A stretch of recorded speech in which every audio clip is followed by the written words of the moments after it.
How to Spot and Deal with Toxic Workplaces by Professor Nigel MacLennan. Your well-being can depend on your ability to spot, avoid or deal with toxic teams, carcinogenic colleagues and other forms of poisonous people that lurk at work. What are the signs that a workplace is toxic and psychologically unsafe? What effects do toxic people have on your well-being? How can you spot and stop them before they do you harm? How can you protect your well-being from such toxins? In horror films, the music, the scene, the sinister behavior are all highly notable immediately. Toxic cultures are very different. The damage done by them is emotional, psychological, reputational. Outward signs can be hard to spot, particularly when the toxicity is led by high-functioning narcissists, sociopaths, and psychopaths. Each of the toxic triad can, at interview, present as charming, likable, even charismatic, as was the case with everyone in history guilty of mass genocide. How can you spot their toxicity early on, ideally before you find yourself in their grasp? The most common indicators of a toxic workplace: law-breaking and regulation breaching. If you are new to an organization and you spot illegalities, that is a certain sign of toxicity. If the toxins have reached the point that they commit crimes where and when a newcomer can easily spot them, they have, in their minds, become untouchable. They have seen off anyone and everyone who has challenged them and no longer care who knows. Moral and ethical wrongdoing. When the acts of wrongdoing are not criminal or regulatory breaches, yet are conducted in plain sight, the wrongdoers know that they are on safe ground. Many people before you have seen it, been morally injured by it, and have been faced with a choice: become silently complicit or leave. Subjective and capricious application of internal rules.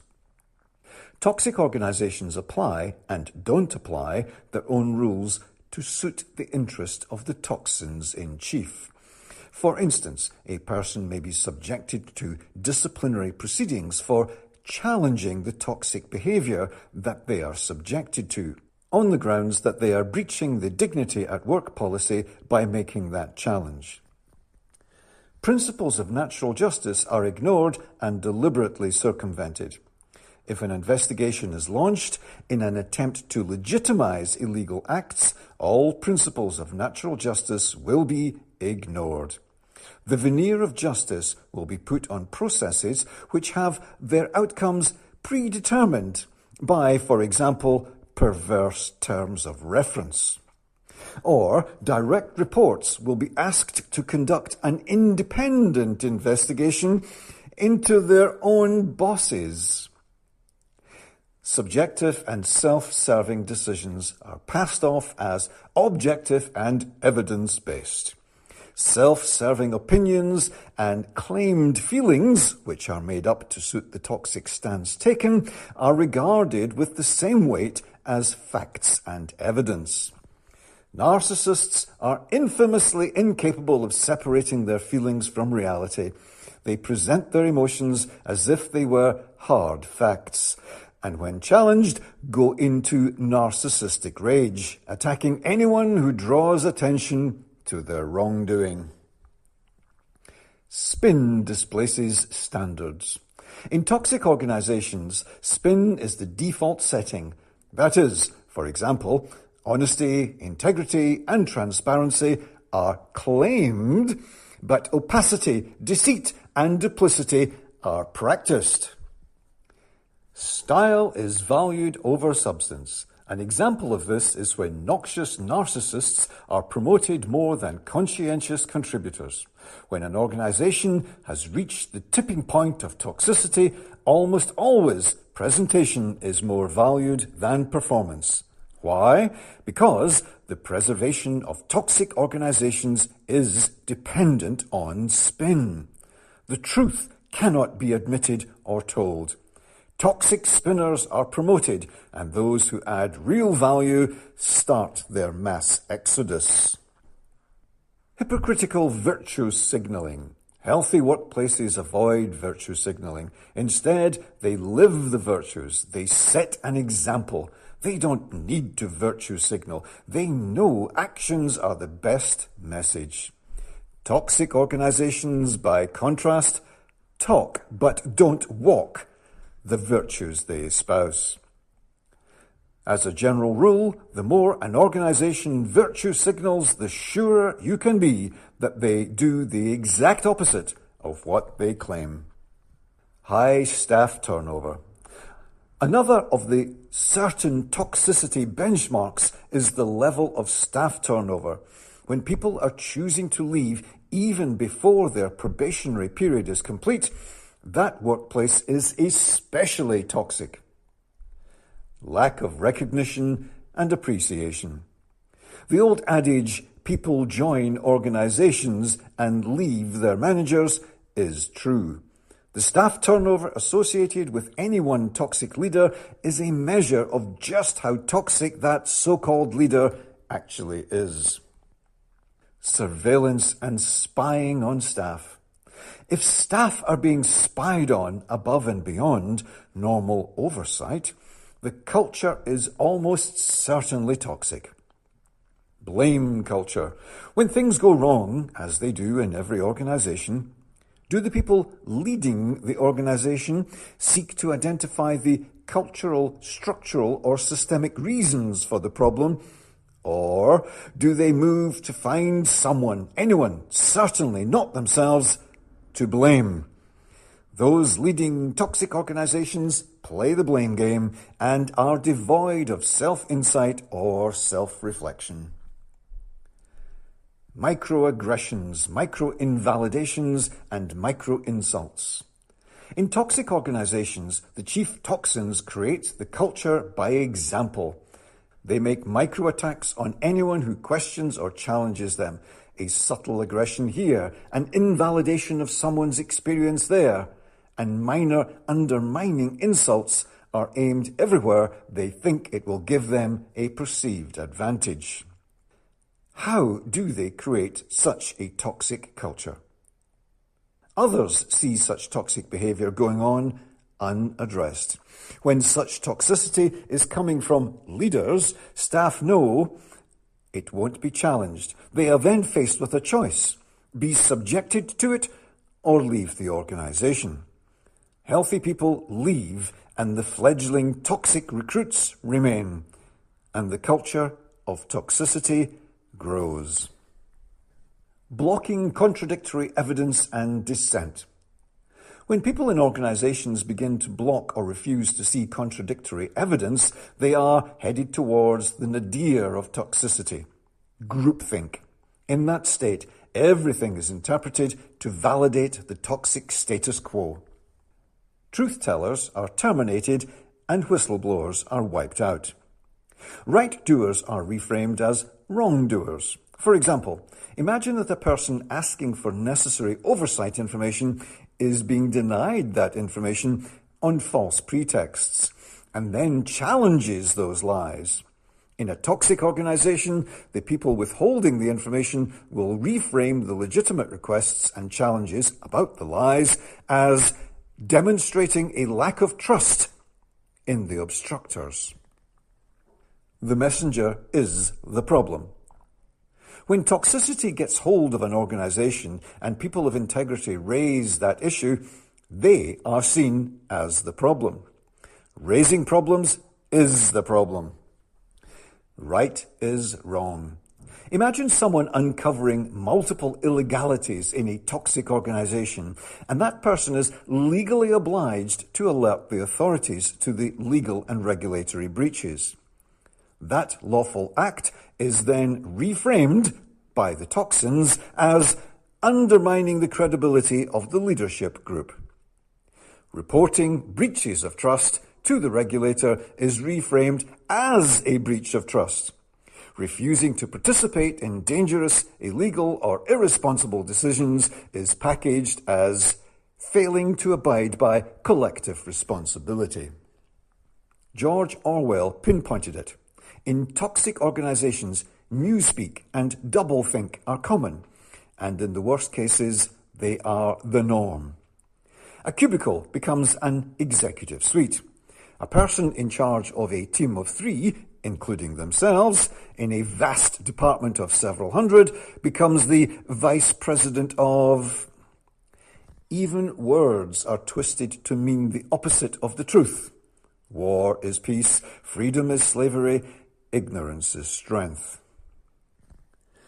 Recognizing and addressing the signs of toxic organizational cultures. Trust comes to mean the willingness not to expose the wrongdoing and breaches of trust being used to exploit or harm others. Trustees are those who can be trusted to be silently or actively complicit in illegal conduct. The spiral of silent complicity. After someone has turned a blind eye to wrongdoing once to protect their jobs, they are more likely to do it again and be willfully blind to worse wrongdoing the next time around. Loop down that spiral often enough and the person will be willing to break the law.